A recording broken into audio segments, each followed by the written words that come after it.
Okay, so today we have our first 6th edition game here, where the objective will be to survive, not necessarily the battle, but the rules. We've played 6th edition before, but this is the first bat rep we'll be having for it.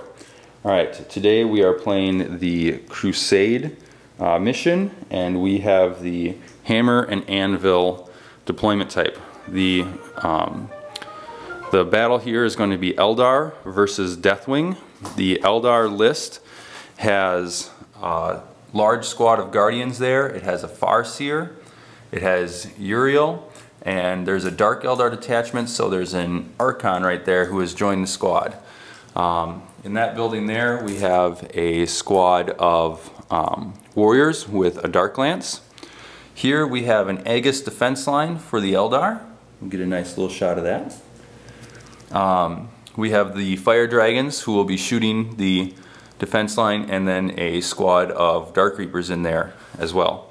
Back over in this building we have an 8-man squad of Rangers, and right now in reserve what we have are 3 bikes and 10 Warp Spiders and a Razorwing jet fighter. The Deathwing has a squad of bikes, and is that attack bike? That is. Separate? Yep. Okay, so he's separate.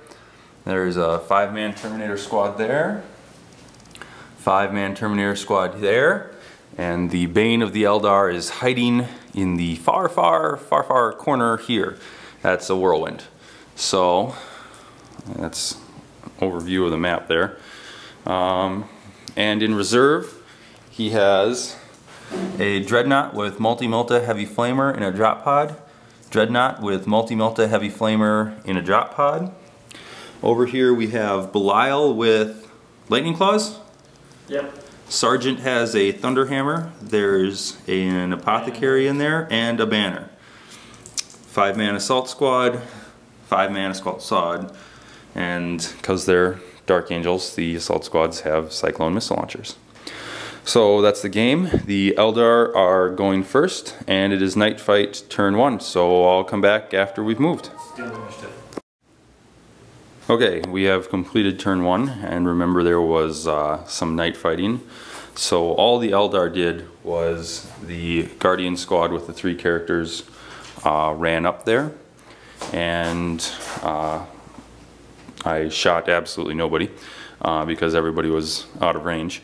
And over here the Deathwing dropped in most of their guys over there, shuffled around a little bit, and throughout the whole shooting phase they killed 3 Guardians and put 1 wound on Uriel.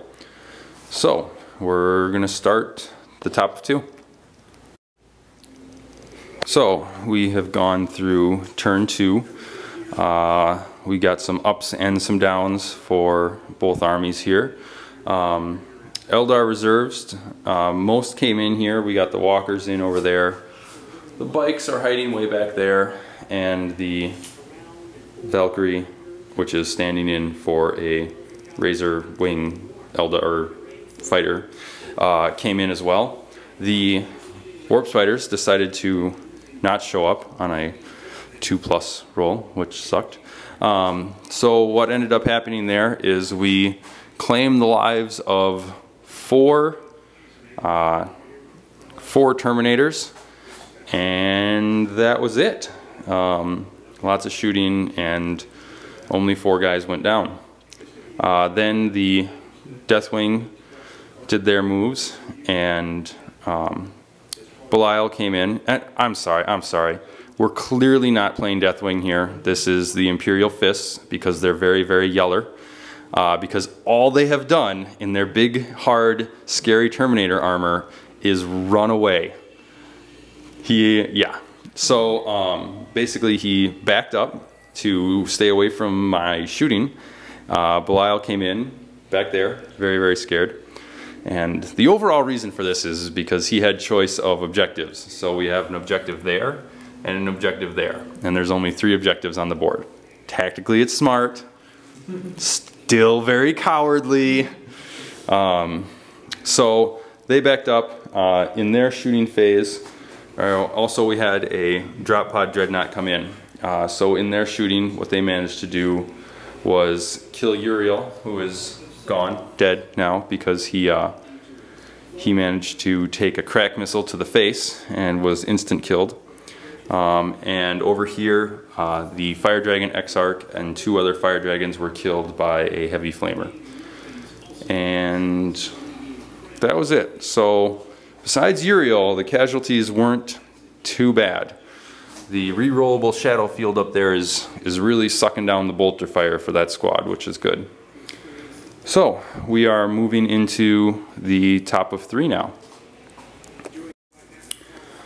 Well, turn 3, things have started to get a little bloody by the end of turn 3 here.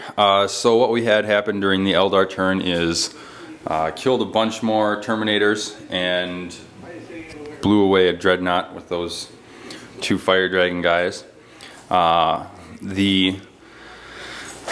The Imperial Guard, or the Imperial Fists on the other hand, managed to kill a Warwalker. They crack missiled the Archon, so his 2+, you know, was all great right until he exploded.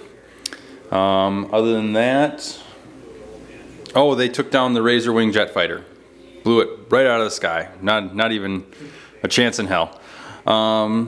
So that's about where we're at. We're moving into the top of 4 now, and possibly the Warp Spiders will arrive to try and join the party. We'll find out. Okay, we've done the top of 4, and as it's the end game, I'm going to give you the turns and the halves here. So the Eldar Warp Spiders came in and we shot the crap out of Belial's squad. I think I got 3 guys total out of there. Everybody else is shooting. I mean, I shot a lot of stuff at that, but everything else did nothing. So that was the sum of the top of 4. And we're going into the bottom of 4, where we have a Dreadnought with a heavy flamer coming out and getting closer to the end game. We'll see what happens.